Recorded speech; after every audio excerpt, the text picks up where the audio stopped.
Toronto's diverse music mix, Vibe 105. What's up, y'all? It's your girl, NoBetterNina, and I have another guest here with me today, but not really here with me.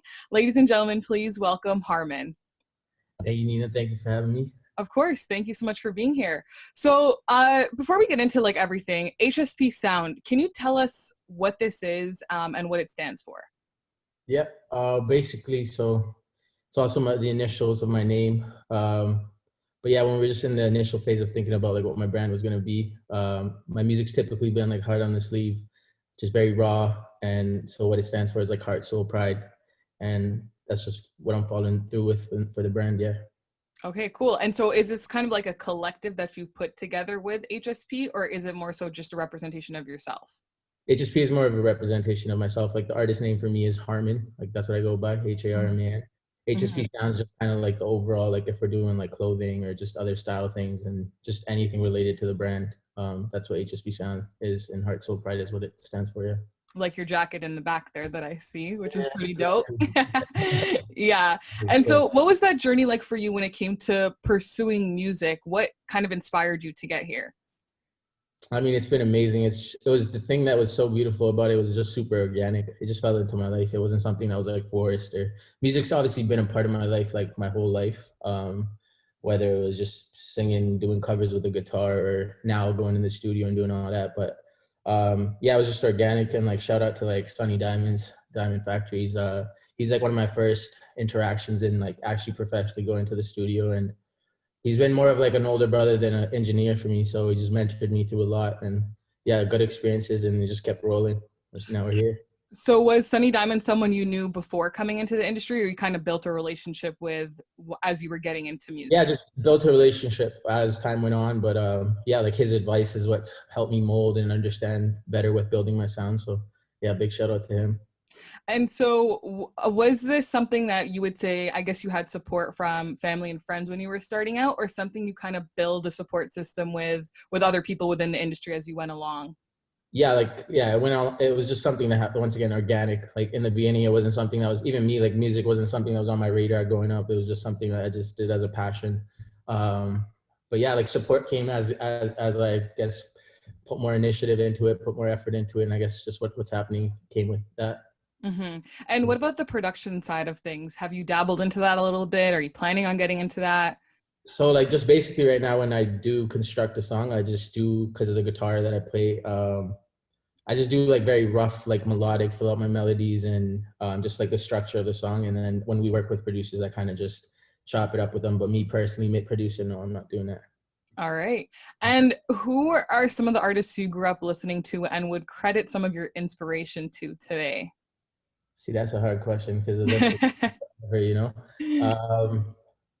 But if I was to really narrow it down, I thought about this many times, and this name always pops up every time in my head. But I would say it has to be Usher. Okay. Yeah, just growing up, I remember the first few experiences I was walking in to HMV and buying that first physical copy, and for me that was Usher Confessions, and I feel I valued that music so much back in the day because he was on repeat, on the little boom boxes and stuff, and from end to finish, I memorized that album. So I feel as an influence in my music even now, it's probably him. I really love his music. Yeah. Yeah, not a bad inspiration to have. So you do a lot of covers, and so I want to ask you, how do you decide what songs you're going to cover? What do you look for in a song when you're going to cover it? I wouldn't say there's much calculation to it. It's just the music that I enjoy listening to. I am usually typically posting on Instagram with the covers, so they're clips. I try to find a song that I can really showcase what I can do with my vocals. That's what we initially started doing covers for, just to show the range of what I could do. So yeah, covers are just music that I enjoy, music that I listen on a day-to-day that I would listen to, and something where I could add my own little twist to it and show it in a shorter period of time for Instagram. And Jessie Reyez actually commented on your cover of her song Figures. That's huge. Yeah, that is huge. That's definitely an accomplishment, something to be proud of for sure. So you've released a good handful of songs yourself this year, and you and I kind of spoke a little bit beforehand doing this interview about a new single that you plan on releasing. So do you maybe want to tell our listeners a little bit about what this song is called and what it's about? Yeah, so the next single that I was working on is called Waiting for You. We shot visuals for it, just figuring out the timing right now of when to drop it. But yeah, it's just a lead into, I guess, the music that I'm headed towards, like the sound I'm making, very like R&B, but with like a twist of pop structure. And yeah, that's basically it.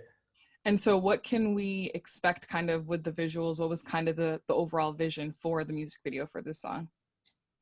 Once again, heart on the soul, very emotional, like just real music from my end. Visuals are based in LA, so it's a big step for me to do that. And yeah, hopefully they like it. Yeah, and we will get a little bit more into what you just recently did out in LA a little bit later. But Yeah. when it comes to visuals, I see that you do have a music video right now for your song Addicted, which you're credited on for co-directing and the concept as well. So what was that creative process like for you, and some of the things you learned during filming that music video that you take on to this next one now? One of the biggest things I would say to learn was just the process of sitting down with other creatives, the ones behind the film, the lens.